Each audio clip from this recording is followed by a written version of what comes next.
Hey guys, and welcome to Quality Shot. As you can see, we are going to be going through the Super 12s roundup. Asjad goes Pakistan shirt to signify that Pakistan are through to semi-finals and are the only unbeaten side in the competition.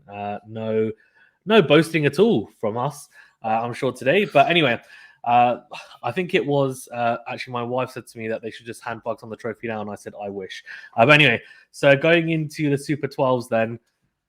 I'm going to get a table up as well. But before we do, Asjad, how are you doing?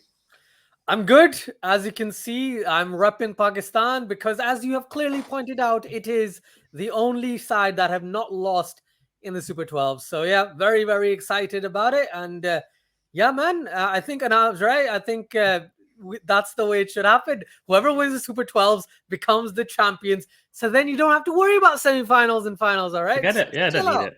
Yeah, Australia, exactly. I will beat them. It's fine. England, I will beat them. It's fine. Don't even need to do Yeah, it. Don't need to exactly. play it. Don't need to play it. It's fine. It's fine. It's fine. Yeah, I agree. I think Pakistan, if anyone had said before the tournament, Pakistan will be the only unbeaten side by the end of the Super 12s, I think everyone else would have said, "What are you talking about?" And I'm Yep. pretty sure, and we're not betting people, but if we put money on that, we probably would have made a lot of money. Obviously, I haven't Yeah. looked at the odds; I have no idea. But what I'm saying is that probably we would be very rich right now. But it's Yep. haram, so we haven't done that. Right? Okay. Going into the table then. So you can see here, as we speak, India are playing Namibia. So just a disclaimer, that's why you'll see India and Namibia both on 4 matches each. But it looks the way that that match is trending is that India are going to win. But obviously, no effect on what's happened in the semi-finals. The semi-finals have already been confirmed. So a dead rubber, to say the least. But looking at that table, which we're just going to, let me make that a bit bigger, that's better. You can see in Group 1, England, Australia getting through. South Africa missing by the skin of their teeth, unfortunately. They had to beat England by, I think it was 100. They had to bowl them out for 131 or less, if I'm not Yeah. mistaken. Yeah. Yeah. So they didn't manage to. They didn't manage to win, but not by enough. Sri Lanka, a decent showing from them, considering I think a lot of people would have thought they might potentially be bottom of the table or fifth. But they had their chances against South Africa, not defending that 15 of the last over, which is a huge, huge moment, I think, in their campaign. And on top of that, it was a pretty competitive match against England. It was only really that Australia match where I thought they didn't look particularly good, and then a good, very good win against West Indies. The West Indies, probably the biggest surprise, I think, out of all the teams. As Usher shakes his head, I think a lot of people actually just prior to the tournament were thinking, you know what, they're going to do it. They're going to do it Yeah. again. Obviously, they've won the competition twice more than anyone else, and they've got firepower in there. Yes, they have some aging stars, but they're stars nonetheless. But yeah, I mean, just completely demolished really throughout all their games, apart from that one win against Bangladesh, which even then was so tight. They could have Yeah. lost that. They Yeah. could literally have lost every single game. And that's what is a bit scary about that. So we'll get on to West Indies as well, on the end of a dynasty there with a couple of the players, I think, all but, if not confirmed, retirement. And then Bangladesh, who I think someone pointed out to me have only beaten one Test nation in the T20 World Cup, which was West Indies in 2011, I want to say. 2007. 2007. 2007, that's it. Yeah. 2007, yeah. 2011 was, I'm pretty sure that was the ODI World Cup. Yeah. Anyway, so yeah, 2007, which was the inaugural tournament, if I'm not mistaken, where India won it. So Bangladesh, what are you doing? I don't know. But anyway, apparently they just make tracks at home that are fantastic for themselves, but they go anywhere else and they get beaten. That seems to be the theme, which I hope wouldn't be the case. Then looking at Group 2, we've got Pakistan, obviously, just going to lead up there for about 50 minutes. No, I'm joking. But yeah, five matches, 5 wins, 10 points, and New Zealand getting through in the end. They had to beat Afghanistan to ensure it. Obviously, that was that really crucial match yesterday against with New Zealand and Afghanistan, and whoever won that would have a very big bearing on the India result in terms of India going through. But New Zealand got the job done in the end, pretty convincingly, honestly. Only that one loss to us. So they were actually my pick of the tournament going into it, and they have made the semi-finals. So let's see. But yeah, either way, the Black Caps are through. India, I mean, we'll get onto that. The disappointment, obviously, from a lot of Indian fans. And a lot of people would have, to be fair, had India as a certain in that semi-final spot. Yeah. At least probably number one, to be honest with you, in the group.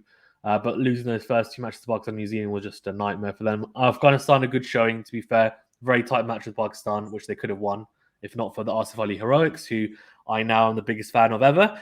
And Afghanistan, they're a good side, but maybe a little bit limited is the only issue they have. Namibia, to be fair, though, the surprise package of the tournament, I mean, beating Scotland, which I thought was a very good win, and obviously did well to get through in the qualifiers as well. So I know Aaron's really happy with that, and he carries his little flag around with him everywhere. So good stuff from them. And Scotland, unfortunately, have lost all 5 of their games, which is a disappointment. And Pakistan managed to hit Mark Watt, who's friend of the show, yesterday, which no one else has been able to do. So well done to Bob Razum, and just a class above, clearly. I'm treating lots of people in this. I was going to say, get Mark Watt on the channel and ask him, how did it feel to get walloped, right? Just ask him that. Goodness me, man. I would probably say something along the lines of, Mark, you bowled really well in the tournament. Apart from that last match, why was it so hard to bowl to Bob Razum? See, it's about how you word the question, you see. And he faced Haris Rauf as well for a couple of deliveries, facing 150Ks. That's something. Yeah, he can bat. He can bat. He can whack, to be fair. Mm-hmm. Let's talk about Group 1 then first, Asjad. I mean, let's start with West Indies. Okay. I mean, how surprising is it? Okay. I'm not even going to let you finish your question because I know what the question is, Fazan, right? It makes no sense how a team like that, with literally every single player being a match winner, did so bad in this tournament. Yes, they don't play together very often. They play all around the world, right? They play in multiple franchise leagues. They're the best players in most of those franchise leagues. You got Karen Pollard and Dwayne Bravo, who've won most of the championships in T20 tournaments around the world. You've got Chris Gale, the highest scorer ever. You got Dwayne Bravo, who's the highest wicket taker ever in T20s as well, right? Then you've got 2 amazing talents in Hetmyer and Pooran, who, yes, haven't fired as often, but are great. Evan Lewis is a beast, right? There was 1 injury to Oben McCoy, which was unfortunate. But, we're going to mention Jason Holder eventually. But Jason Holder not being in the 15 was a shocker. And as soon as he came in, he showed why he should have been in the squad anyway. So West Indies selections weren't the greatest. I felt bad for Ruston Chase. He didn't play the first couple of games where he probably should have, right? And the adjustment should have been done earlier on. But in the end, at least he got a couple of games in. And West Indies just went in. And they were just not the team we expected. The aggression wasn't there. You spoke to Michelle from the Caribbean Cricket Podcast. It was like, it's just a warm-up match, right? It doesn't matter. West Indies will be fine. And I thought to myself, I was like, yeah, okay, I understand where he's coming from because they've won the tournament twice. But, dude, they just did not look like themselves. That game against Bangladesh was probably their best game just because they actually won it. Like, the way they competed in that game, they didn't show the same amount of fight against anyone. And yes, they didn't get to the best of starts against England, throwing their wickets away like any English batsman against Rabada, apparently, because he even got a hat trick in this T20 World Cup. But honestly, West Indies just started off on the wrong note, and they just couldn't get back to it where they were trying to get. And it was just unfortunate. They had a lot of problems, man. Not just selection, but in terms of the way their batters were playing. Lendl Simmons in that 1 innings, I can't remember who it was against, 16 of 35, right? 16 of 35. Evan Lewis, while he was there, was like, okay, it kind of balances you out. Even Rezwan and Babar Azam are 16 of 25, okay? Yeah. Or 20 of 25. This was too slow. And then after that point, getting out, that it just didn't give the right kind of opinion of West Indies. And it's a lot of people are talking about this. And Carlos Brathwaite on BBC News or BBC Sport on the radio said, West Indies are playing the T20 cricket of 2016 still. And when they came into this World Cup, they thought they'd use the same players. They could use them the same way, maybe slightly different conditions from India, but maybe they'll still be able to do it. But nope, every team is different. Every team that they've faced have easily taken them down. And it's just a surprise. I think I said this to you. I expected an India-West Indies final, Fazan. Yeah. India-West Indies final. Yes, I'm supporting Pakistan, but that's what my prediction was. But clearly, I got no clue about predictions. Yeah, I don't think any of us do, to be fair. West Indies, it's crazy that Bangladesh win, was a good win only because at the time, everyone he was chasing was winning. Yeah. And then they managed to buck the trend, which was a good win. And we thought, maybe this is a kickstart, but they have to really recover. And then they had to play Sri Lanka, and that was a must-win game to have any chance. And they got comprehensively beaten there, and it was Yeah, I mean, the squad selection was just ridiculous. I mean, honestly, and it's not because I've just had him on the show, but how well did Hayden Walsh Jr. bowl before the World Cup? Very And then well. I talked to Michelle, and he said to me, I remember distinctly him saying to me, because Akil Sain's come in because of Fabian Allen getting injured, he said, I have a feeling they're going to go with Akil Sain. And in the back of my mind, I said to him, I was thinking, oh no, surely not. Like, Hayden Walsh Jr. has been in the squad. He's bowled so well prior to the World Cup against Australia, right, as well, and other teams. I just thought, surely they're going to pick him.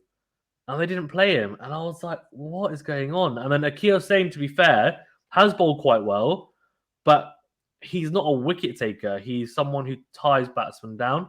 Yeah. And wrist spin is just so vital. You've seen, why not play both? But then they don't know how to fix their team like that to play both, right? Whereas we saw other teams, they go with the 2-3 spinners, like Pakistan, for example, and you have to in the UAE, and they haven't. They've gone Roston Chase and then Akil Sain, really. I think Hayden Walsh Jr. played one game. I think it was against Australia. The last game, and he got hit a little bit. And I'm like, well, why am I surprised? You know, the confidence that you have as a player going into a tournament knowing I am the lead spinner you're not going to play any games. I mean, his confidence would have been shattered. So that was a big one for me because everyone's talking about how he was much improved, googly as well, lots of variations, and a lot of people hadn't played against him as well. So that's a big factor. That was a huge blunder for me. And then Jason Holder is just I couldn't believe it. And I know people are saying to me, oh, but he hasn't played very well for the West Indies, and then the IPL he hasn't played. And I'm like, I don't care. It's like class just shines through, and he clearly has done the business for West Indies for so many years. Not just in ODIs and Test cricket, but in the T20s as well. We've seen him do it, and the ability he's got. If people say about Jason Holder, but what's the difference between him and Andre Russell? Andre Russell for West Indies, he barely ever does the business. Yeah. Barely ever. He scored one knock this tournament? One? I'll tell you one thing about and that was 15 off 6 balls or something. And I'm like, well, great, well, good for you, but you do this every 10 games. So, and not to be harsh on him, he's a phenomenally talented player, but as is Jason Holder, and I think that's the issue. And yes, they're different bowlers. Andre Russell, when he is fully fit, which seems to be never nowadays, he can bowl 90 plus, but Holder gives you more control. Yeah. You can fit them both into the team, especially with Dwayne Bravo retiring now. They definitely will do, but I just thought it was really bizarre decision not to have him on the side. And they didn't know what their top order was like. Gale was at 3, then he was opening. Simmons opened, then Elvin Lewis came in. Elvin Lewis, was opening with Gale. Then Roston Chase came in. It was like, okay, let's just try and we've got these players. Let's just try and fit them in and see what we can do. And it was bizarre.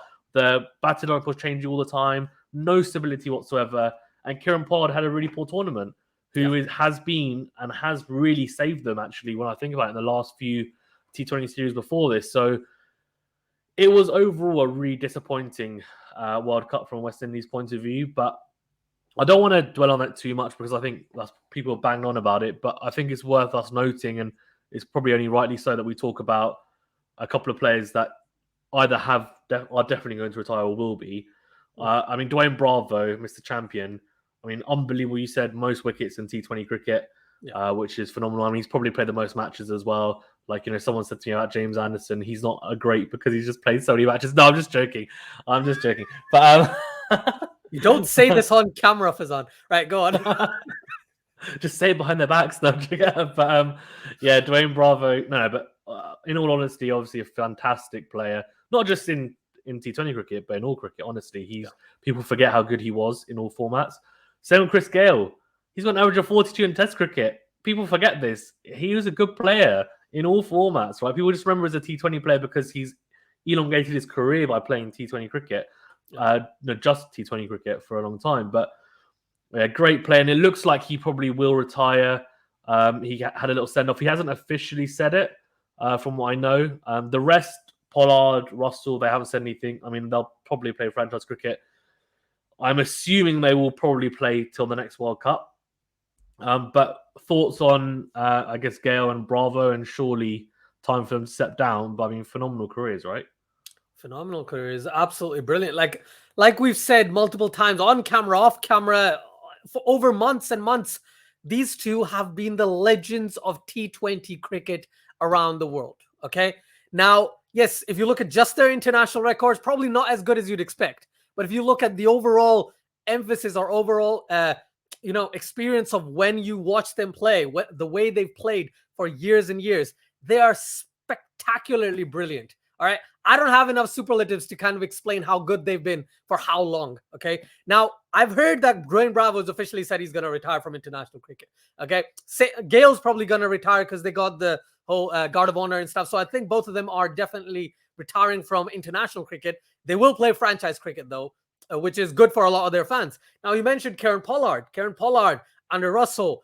These guys might be retiring after the next World Cup. I don't think that's happening personally. I think they're going to wait a little while. But those two have been great as well for so long. Unfortunately, this World Cup was bad for all four of those players. The four players you think of West Indies, none of them had a good World Cup. It's like Bangladesh and Shakib Al Hasan. If Shakib Al Hasan doesn't play well, Bangladesh usually doesn't play well. And with West Indies, if these four players historically haven't performed consistently, they're not going to do well. Yes, you'll have an innings there by Evan Lewis or Hetmeyer or Pooran finally scoring more than a duck, right? Doing something good, which is great. But Jason no Holden, shade throw there at all. More than a duck. Not even getting double figures. More than a duck. Dude, you don't watch the IPL. You don't know what happened. No, I heard about his horrific. I think it was 4 or 5 ducks in a row. 4 or 5 ducks. Yeah. But anyway, what I'm trying to say is West Indies now have to look at the new players. And Michelle said it, Nikhil said it, Santoki said, anyone who works, Rinell said it, anyone who concentrates on Caribbean cricket, right, West Indies cricket for the past 5 years has said exactly the same thing. They need to invest in future talent, bring them in so that they get the experience, and then eventually, let's say, not 2022, but let's say the next T20 World Cup after that, that's when West Indies can gain the rewards of those players, right? Again, I'm going to reference Carlos Brathwaite because I was listening to him by accident and he was making some valid points. West Indies in 1975 and 1979 won the ODI World Cups. They were the first ones to adapt to ODI cricket properly. But the thing was, after 1983, they couldn't evolve, right? And something similar could happen with the West Indies right now if they don't evolve into modern cricket. If they do, then they'll be fine. But if they make the same mistake they made almost 50 years ago, then they're stuck in a rut. Yeah, I agree. That's an interesting point as well about evolving because I guess we see West Indies as the trailblazers for T20 cricket, but It is evolving, and we'll get into that in a second, actually. But I just wanted to mention that I thought, for some reason in my head, whenever I think of Dwayne Bravo, obviously he's become more known for his bowling, but back in the day, he was a very good bat as well. Yeah. And he was the biggest thing that I used to remember about Dwayne Bravo was the into-out shot over cover off spin. He used to play that shot so well. And like he hit sixes over extra cover like that. It was just a phenomenal shot. And he used to play spin so well. And I think he's underrated actually in terms of his batting. People don't remember how good he was. He's such a good player. So much talent. And yeah, I mean, Chris Gale as well. Mr. Universe boss. Everyone knows how good he is. And nice to see that little gesture hugging Mitch Marsh as well when you got him out. Classic Chris Gale. Really was. I got you out, way! And then walks off. But Mitch Marsh is quite a funny guy, actually. If anyone's seen the test, they'll know that he's got a bit of a screw loose, but in a good way. So he smiled and chuckled it up. But yeah, I think, look, Hetmeyer and Pooran are really crucial. We've said this for a couple of years now. Yeah. I mean, before we started the channels, I think we said that these guys have to be stepping up, and that knock in that Sri Lanka innings, right, from both of them, both knocks signifies, I think, a changing of guard. Yeah. And it shows that I don't know how good they will be, but they're going to have to step up. I just hope that there's investment from the board into these players and others, and two, that these two players take it seriously, right? And when this kind of gets into the debate about country and versus franchise cricket. But when push comes to shove, will they put West Indies first? I'm not sure. So we shall see how they go. But honestly, they have got a lot of talent. They just need to nurture it. And it's funny, those two players, they have almost evolved, especially Pooran. You'll see he'll hit reverse sweeps, reverse hits. He'll try and paddle. Those types of shots you don't really associate with Chris Gale or Bravo or Pollard or Russell. They don't really play those shots much. It's more power. It's just power, power, power. Down the ground, bludgeon it. Over cow corner, square leg, right? Mid-wicket. We're just going to absolutely bludgeon the ball. They don't have those different layers, which now are becoming very crucial in this game. Yeah. You have to know how to paddle and lap around the corner and have these different dimensions to your game, right? Because look at some... I guess, we talk about someone who is doing it at the moment. Butler is a good example, who's obviously having a very good World Cup. So, yeah, they have to evolve. I don't want to stick too much on this group. Obviously, England and Australia. Bangladesh, I'm not going to talk about because we've touched upon them. In Sri Lanka, we know, obviously, Hasaranga, Nissanka, Asalanka. They've got Kamara, who looks very good pace-wise, needs to adapt a little bit his length. Chamira is very good. I think if they find one or two more players for next year for the World Cup, they are semi-final contenders. Mm-hmm. But we shall see how they go. South Africa, unlucky, I thought. Right. Unlucky. Okay. The only thing I will say is that Rabada's hat-trick is the most lucky hat-trick I've ever seen. Yeah. And he looked almost embarrassed to get it. Yeah. Because England were going for it. But okay, tell me he was this. Disappointing, I thought, Rabada this World Cup. Yeah. Rabada, it's like night and day between Nortje and Rabada. You think of Rabada being the stalwart, you think of Rabada being that main guy, and Nortje coming into the team, taking a couple of years, and then they're the two big dogs. But what's happened is Rabada's maybe lost just a little bit of pace, but he's also being utilized slightly differently. He's being utilized a lot more in the death than he used to be back in the day. Do you know why he's lost pace though? What? It's because he's played a lot of matches for South Africa. He's bowled I think the most overs in the last couple of years, and I won't claim credit for this because it was Jared Kimber, but it's to do with the quota system. That basically they obviously need a certain portion of players of colour, so he plays a lot more games than he normally would. Mm-hmm. So he's basically been bowled into the ground, and he plays franchise cricket as well. Yeah. So that is just a nightmare, and that's probably why he's that makes sense. Yards. Yeah, and right there was a stat that I saw early this year or mid this year where they showed two players who bowled hundreds of overs at the age of 20 or 21. Yeah. Shaheen Afridi was top, and second was Kagiso Rabada when he was 20, 21 years old. So yeah, he's been running to the ground. That's the thing. He's only in his mid-20s, and he's of course he's lost pace because he's playing so much. So I think Rabada I have been disappointed in, but lucky for him, gets a World Cup T20 hat-trick, right? That's great. But Nortje has been brilliant. Nortje, his pace, even his slower balls, can't believe I'm doing this comparison. Haris Rauf has done such a good job, right? That I'm comparing him with Anrich Nortje, which I can't believe I'm doing. But he's been bowling as quick as Anrich Nortje as well, 95 miles an hour. Rapid, man. Yeah, so Nortje is doing a great job. And again, he's improved leaps and bounds over the past couple of years and is genuinely one of the two main bowlers they have. On top of that, you got Shamsi, you got Maharaj, right? Pretorius, I didn't know he was a Pretorius is great. Yeah, he is. He's a great change-up bowler. And it's interesting, Feliqueo used to do that job, but he fell away form-wise, and they brought Pretorius in, and he did a very good job before the World Cup, and he carried that form in. So they're not a bad outfit. I think the issue, and we've said this, is one, Quinton de Kock, in terms of not being able to capitalise on his scores, really talented, but never really seems to get consistently like a Bob Rozman, a Butler, a Warner, for example. Warner has started showing it in this World Cup, taking time to get to those big scores and be that player who everyone can play around, or at least get a quick 50-60 rather than getting out for 20s and 30s. Yeah. Van der Dussen looks, I said when he played against Pakistan, I said he's an all format player. And he is. He's showing it. He's quality. Markram looks really good as well. Everyone said Markram was a test player. Do you remember? Yeah, and that's the funny. And to be fair, I think it was. I said he's got such a fantastic technique. He's classical. So I said I'm not sure how he'll do T20 wise. And I remember he played against Pakistan. And he scored a strike rate of 160. Yeah, but not by slogging. He plays proper shots. Yeah. He's just a very talented player. And him, Van der Dussen. They need to start building their team around those two in the middle. They're really, really talented. Yeah. And then they've obviously, there's a couple of players that they'll need to figure out. But Bavuma, to be fair as well, One thing I want to say about his captaincy, I thought he was very good. One, he handled the de Kock situation really well, which I don't think we need to go into, but obviously I thought he did really well in that. Yeah. Two, he's happy to shift himself around the order for the benefit of the team. So Hendricks had a good game, so he said, okay, I'll let you open. I'm going to go at 5, even though he averages 50 at opening, Bavuma. So I think that shows he's flexible. He will move people around. He's quite a forward-thinking captain, and I was quite impressed with his captaincy overall. So some positive signs for them, and I think they'll enjoy Australia next year, to be fair as well. Yeah. Yeah, on top of that, right, you mentioned Bavuma's captaincy.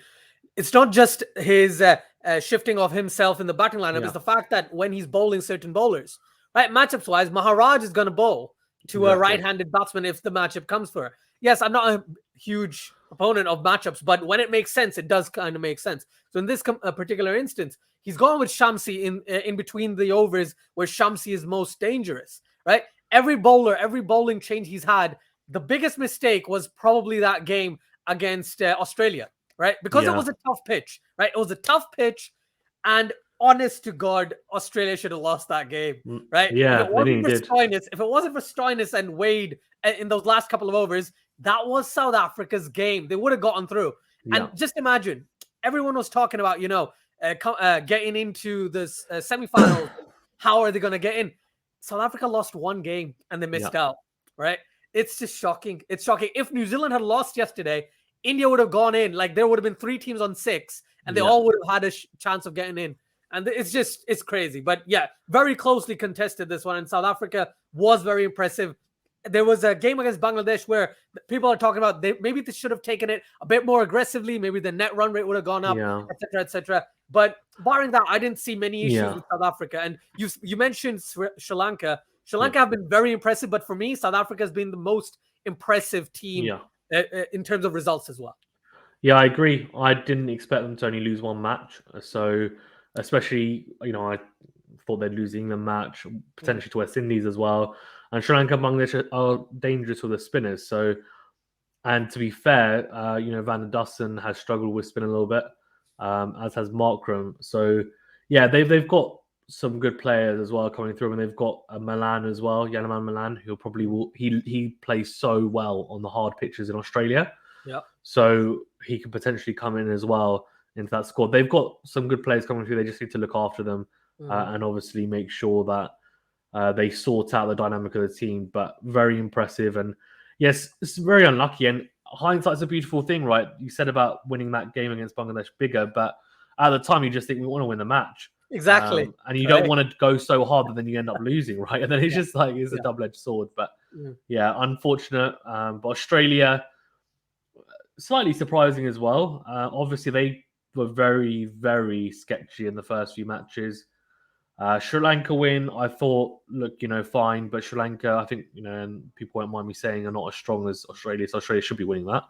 And then on top of that, we had the last match they played where they started to look good. And, just in time for Pakistan, basically. Thank you, West Indies, for just warming up Australia for us. And David Warner, Mitch Marsh getting 50s and looking great. But anyway, we'll get on to Australia because we'll talk about that in the other video, the preview for Pakistan. But they did well. And then briefly on England, I mean, no surprise there, right?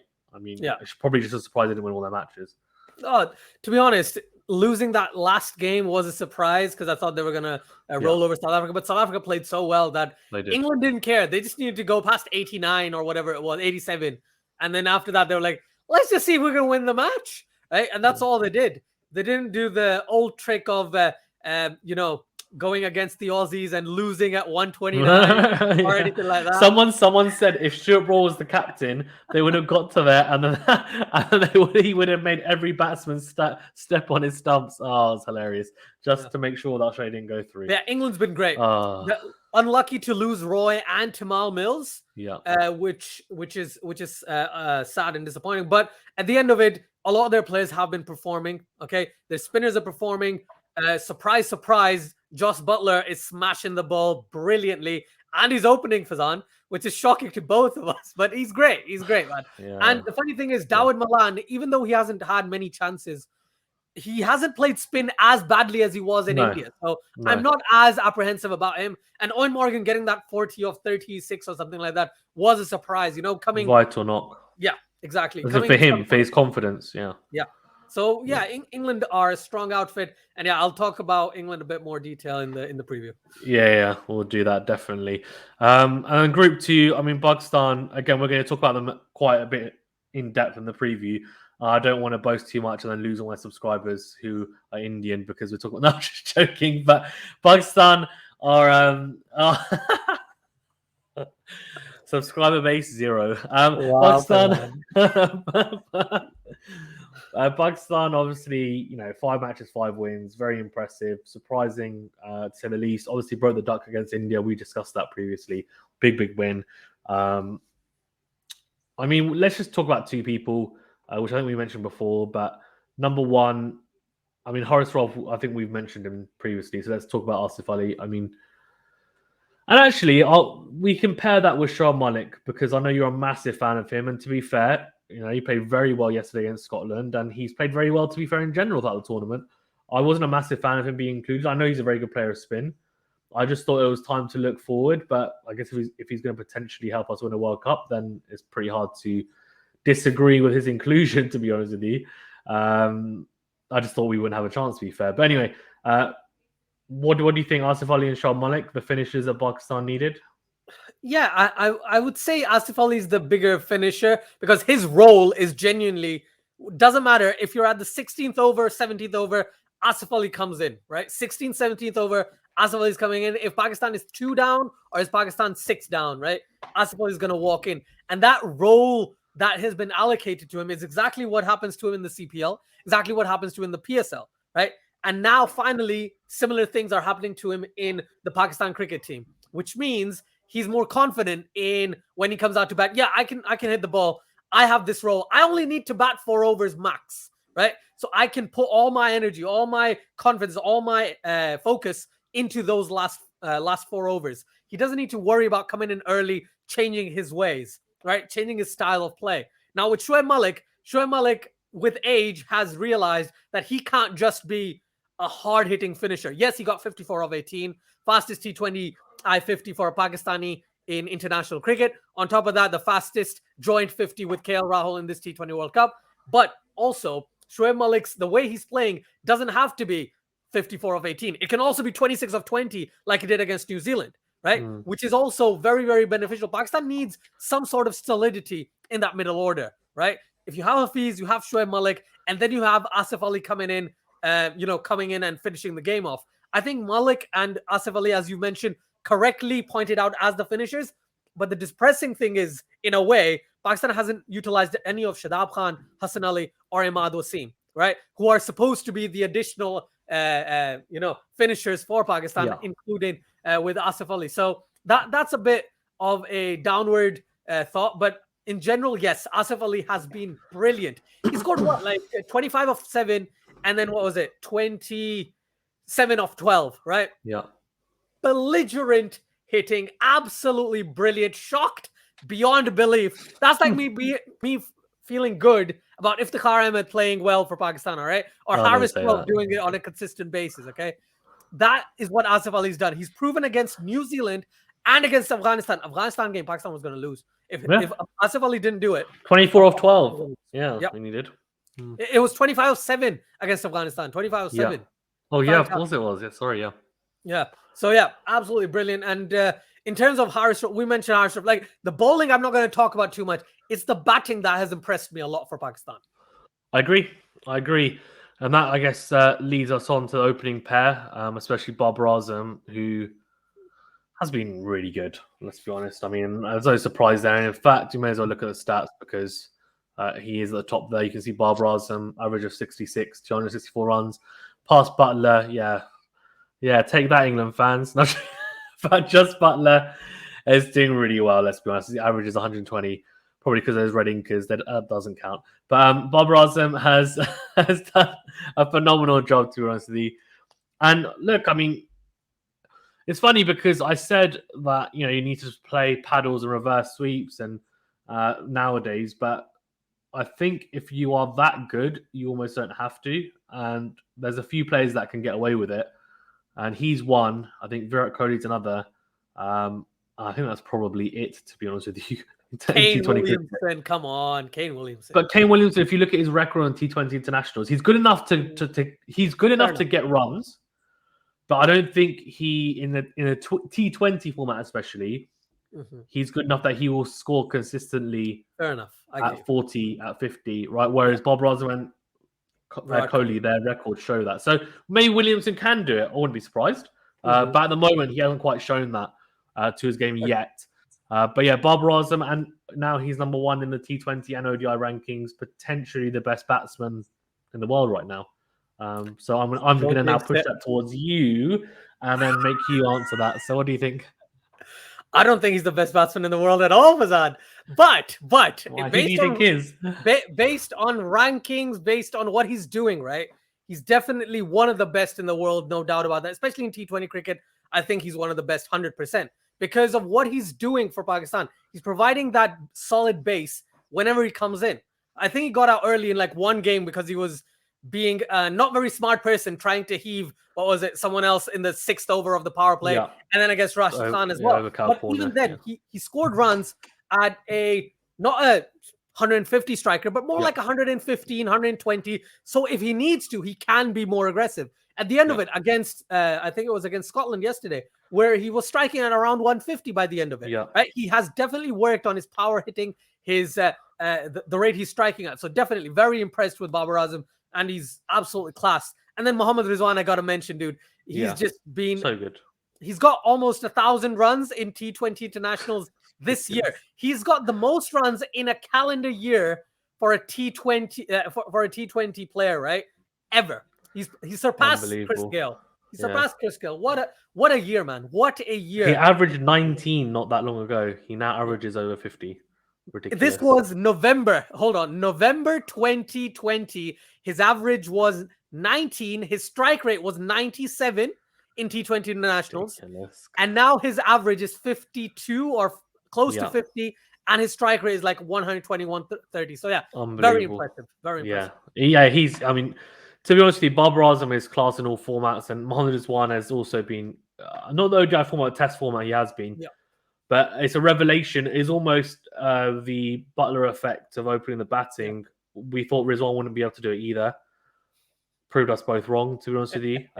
So, yeah, we're never wrong, to be fair. Just maybe once every always.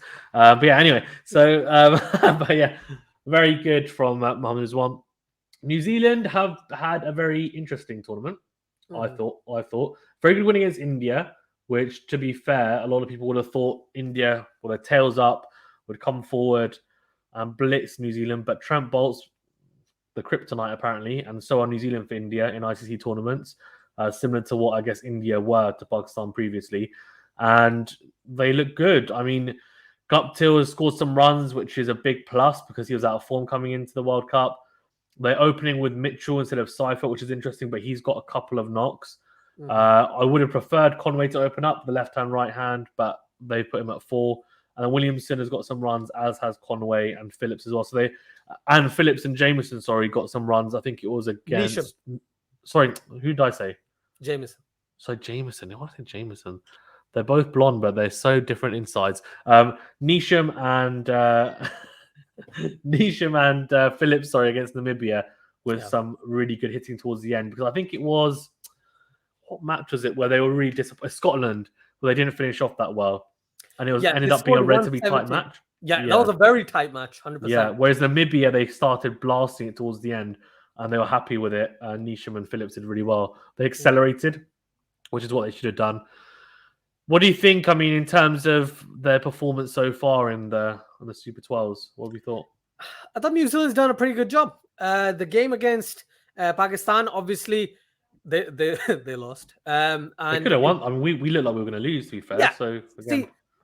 See, they're and someone said this to me, and I was like, that's such a good phrase. They're the masters of the 140, 150 game, right? But about 10 years ago, Pakistan was called that team that could beat you if you score less than 150, Pakistan wins. Or if they score above 150, Pakistan wins. Because that's the way Pakistan used to play before.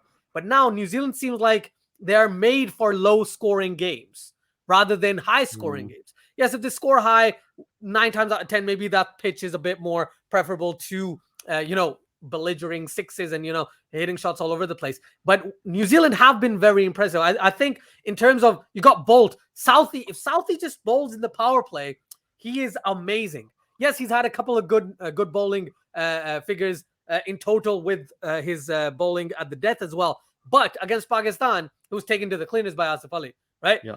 They made a mistake. They've in certain scenarios where they didn't have the right bowling changes against Pakistan. But if we take that game out of it, if we take their only loss out of it, they won the rest of the games. They made good decisions. They had good bowling changes. They've had Adam Milne in the side. Yes, he's the most inconsistent bowler they have now, but he's quick. He has good change-ups, and he can be an X-factor bowler if required. He's probably the quickest one they have now. With Ferguson injured. That was a big miss, but I feel like he's filled it quite well. He had one game where he got hit a lot. I think it might have been India.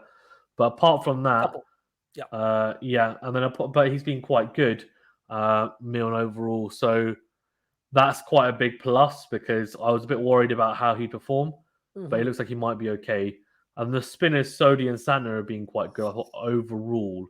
Yeah, they've been, just think of it this way, right? We always think of Santner as the controlling one, and Sodhi gets the wickets. But in this World Cup so far, they've both kind of taken wickets, and they've both been quite economical as well. So they've got their roles specified very well, and they attack. They're not just defensive bowlers anymore, right? Sodhi was always an attacking bowler, but Santner is also bowling some attacking lines, which will be interesting to see against the right-handers of England on Wednesday. So very excited about that.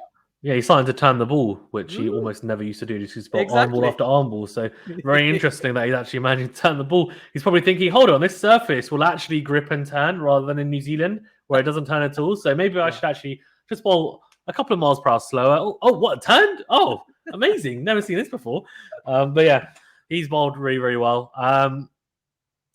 Namibia, I mean, obviously they did really well. I think we've talked about them a little bit in Scotland. They'll be a little bit disappointed not to beat Namibia, and they've had a couple of close games.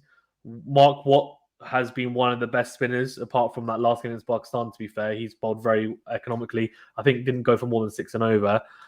They've also had, batting-wise, obviously Muncie looks quite good opening up, and Berrington. And for Namibia, Trumpelman, the left-arm seamer, I'm sure he'll get picked up by a franchise team. He looks good. Erasmus, the captain, can bowl off spin and bats well as well. They've got a few good players in that, and also Smith as well. He looks like a good hitter down the order. Afghanistan, and then we'll finish with India. Afghanistan, will they be a bit disappointed because they set themselves up quite nicely, potentially to qualify. They've got the bowlers for it. They've potentially got the batting as well when it comes together. Opportunity missed.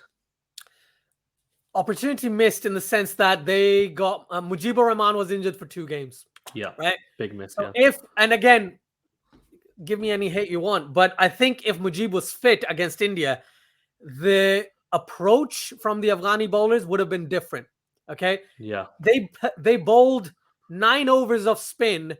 I think around 9 overs of spin and 11 overs of pace against India. Right. I couldn't believe, by the way, that they were bowling pace to Rohit Sharma when his strike rate is like 150 plus. Yeah. And I was like, what are you doing? And they were getting blasted everywhere. I was like, this is a complete lack of research beforehand. I think his strike rate against spin is like 112, 115 in and out.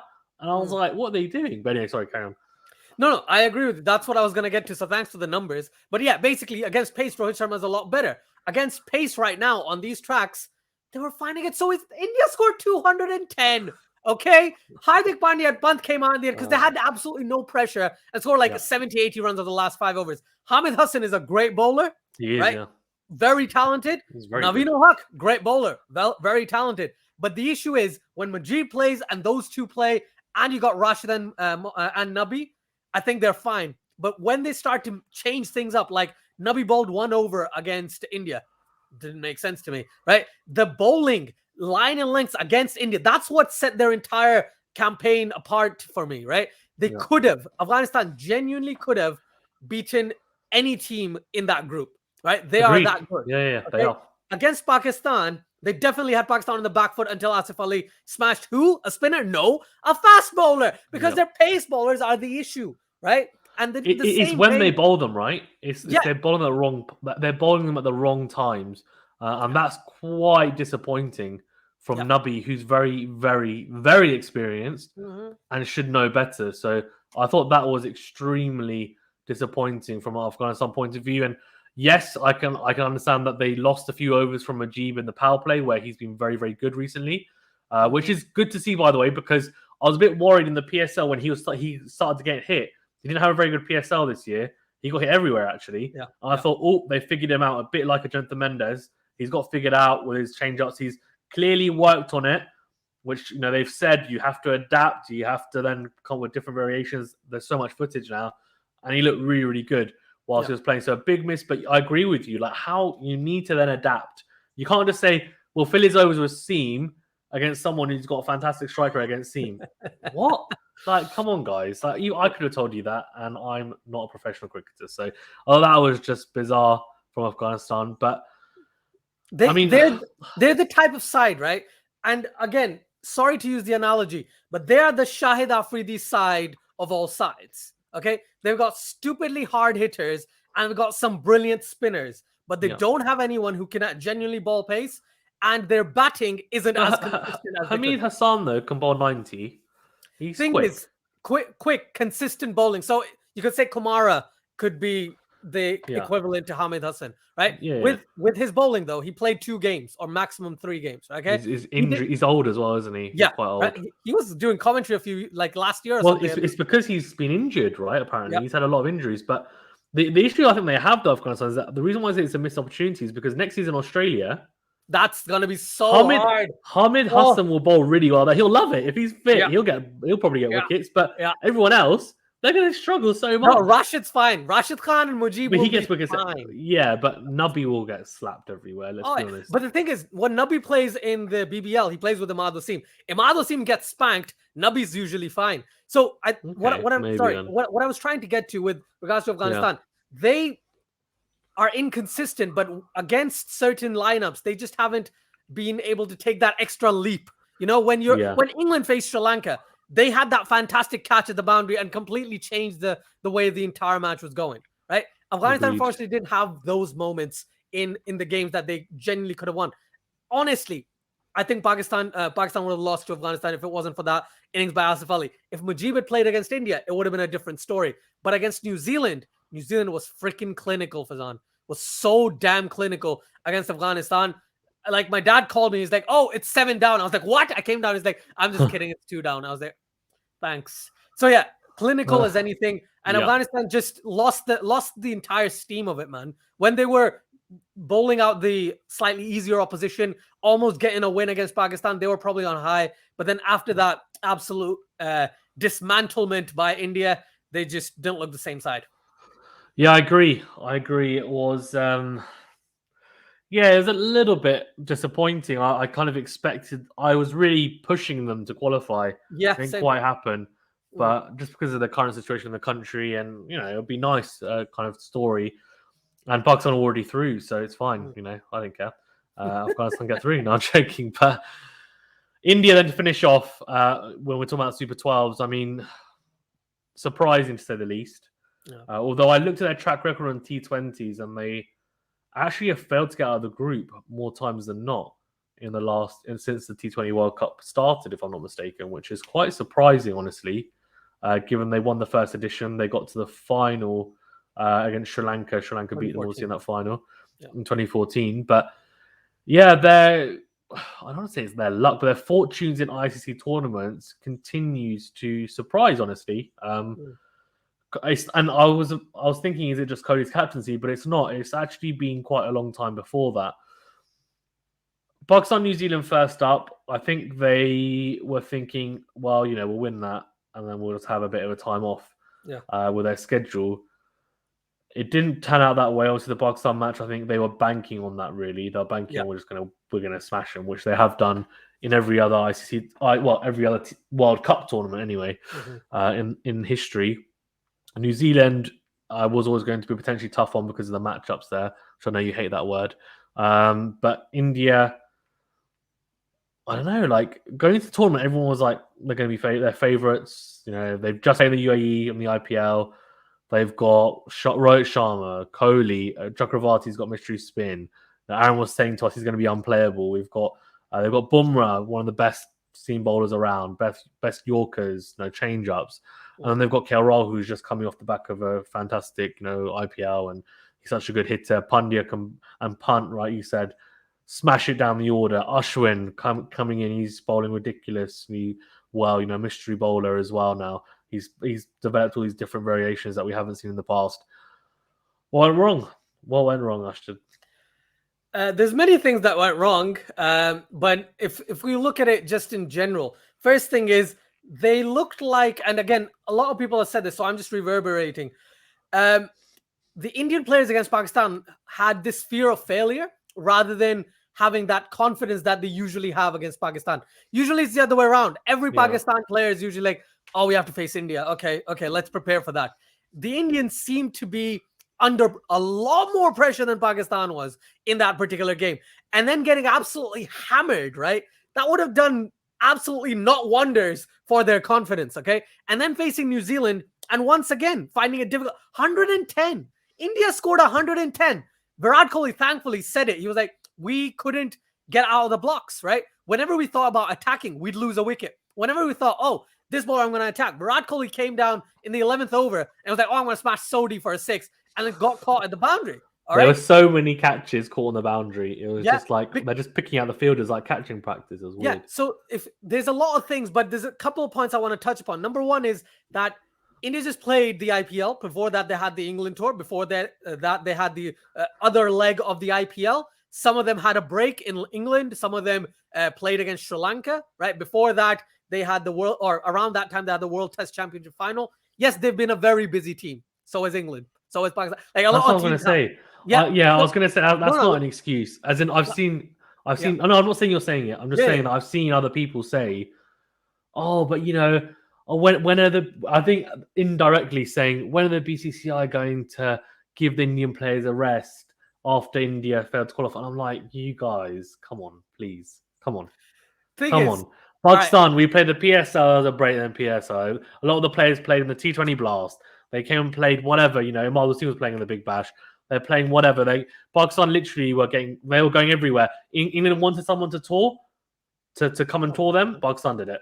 Pakistan came into the bubbles, right? They were the first team to do it.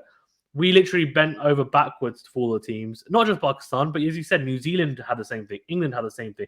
England have played the record number of test matches this year, and a lot of those players, a lot of that squad anyway, for the T20 squad, have been playing in those test series as well. India have got such depth in talent and squad depth compared to like a Pakistan or New Zealand that they can afford to rotate their squads. That's, for me, was just a really weak excuse to say that, oh, well, they've been tired, because everyone's been tired. The fact is they just weren't good enough on the day, and people need to look at why that was the case rather than, oh, they're a bit tired, because they weren't tired when they smashed Afghanistan or Namibia or Scotland, and those games were after. So what happened there? It's, again, I can't remember what my train of thought was. So thank you, Rezwan. No, it's fine. but honestly, I think I was trying to talk about the fact that, they just didn't look like themselves, right? Yeah. The way they came into the tournament, the confidence they had, the expectations that was on them probably weighed a bit too much than a lot of other teams, right? And because of that front, as I mentioned, Virat Kohli even said in one of the press conferences that India was scared, right? The players were scared to be aggressive. But when they weren't scared, where they lost the two hardest games they were going to face, right? Where expectation was kind of off them, they absolutely hammered Afghanistan, and they hammered Scotland, okay? And they're probably in the process of hammering Namibia at the moment, okay? Yeah. So the way India's gone about is, no offense to Pakistan of old, but basically how Pakistan did a lot of things before, right? They'll have a very bad start, and then they'll start playing really well and hope that net run rate will kind of get them through. I agree. Yeah. In this instance, India did just not start on the right foot. And on top of that, dude, Pakistan and New Zealand were far superior than them in those two games, 100 million%. So for that reason, it kind of just makes sense why India didn't have a very good tournament. On top of that, yes, some selections could have been changed. Why did Ashwin not play till the second or third game? right? Ashwin should have been played beforehand. Certain changes Politics into with the Kohli, apparently, according to Outlook. let's not even go into that. I don't even know right. the backstory, but apparently, there's a long conversation we could have, and I know we don't want to have that discussion right now. But you could talk about why Ashwin wasn't selected, why Rohit Sharma was moved down against New Zealand rather than KL Rahul moving down, right? Strange. Because Rohit and Ishan Kishan have more experience together, batting together at the top order, right? Yes, they still found it difficult. Rohit Sharma completely looked out of sorts.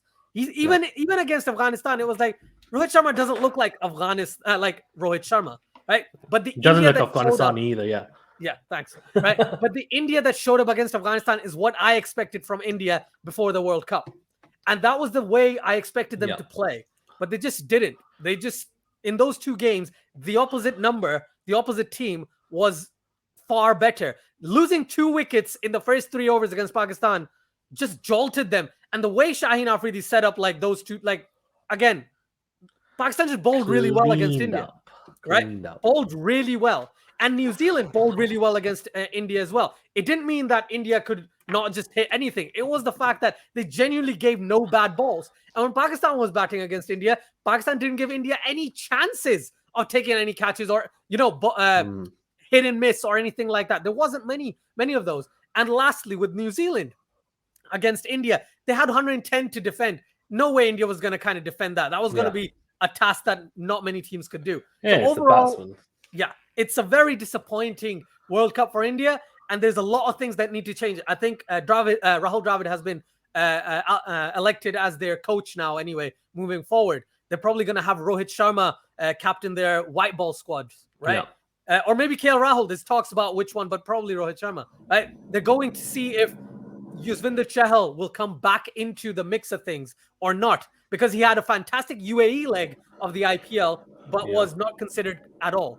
Right, but then surely they're going to be building right for next World Cup. Year. So in Australia, so they need to figure out who's going to be the best personnel on those pitches. Exactly, and that's what they need to do. A lot of the time, you hear about you hear about Pakistan. They're building towards the next World Cup. And mostly, Pakistan doesn't perform as well as you expect, right? Yeah. But this time around, it was the exact opposite, where India was almost certain. Again, I'm saying this. I was certain India was getting to the final. I was like, it's India in the final, and then West Indies or England being the other side. Right? I was almost guaranteeing it, but the other sides were just better on the day. Yeah, I agree 100%. And I think India, they'll be disappointed, but I'm sure they'll be back. They're too good a side in terms of their strength and depth not to be. It's just a question of, can they not just make a semi or final, can they win it? Because they haven't won an ICC tournament in a long time, which is a huge surprise considering how much of a superpower they are perceived to be. But one point I want to make before we finish up on India is left arm swing bowling. Trent Boult and Shaheen Afridi. That's what I'm going to say. That's clearly something they need to work on, and they don't have I guess Natarajan, get him in the nets and just get him to bowl to you. But he's probably not as good. He's definitely not as good as those two, but he's still not a bad bowler. They don't have their own left arm swing bowler at the moment. They don't have a Zahir Khan in their side, so they clearly struggled with that. And those are the guys that did the damage early doors. So clearly something to work on. And it's surprising because a lot of them would have faced Trent Boult in the nets. I mean, he played some Mumbai Indians, I think. So Rohit Sharma played him a lot. So I'm not sure what's going on there. But either way, sometimes bowlers just have your number. And Shaheen Afridi and Trent Boult seem to be very, very good. Not just against India, but in general. So they're kind of X-Factor bowlers. Asjad, thank you very much for being. I do appreciate it. We are going to talk the semi-finals preview in a separate video, so keep an eye out for that. But yeah, thank you for talking about Super 12s. Guys, please remember to like and share the video if you don't mind. Go over to Quick for Us 2.0. I think you probably have already, but if you haven't, do subscribe to Quick for Us 2.0 as well and to Quality Shot, and make sure you hit the notification bell as well on both channels. Otherwise, you won't get alerts to all the new videos. And of course, you want to see our faces all the time, every single day. Thank you very much, guys, and I'll see you later.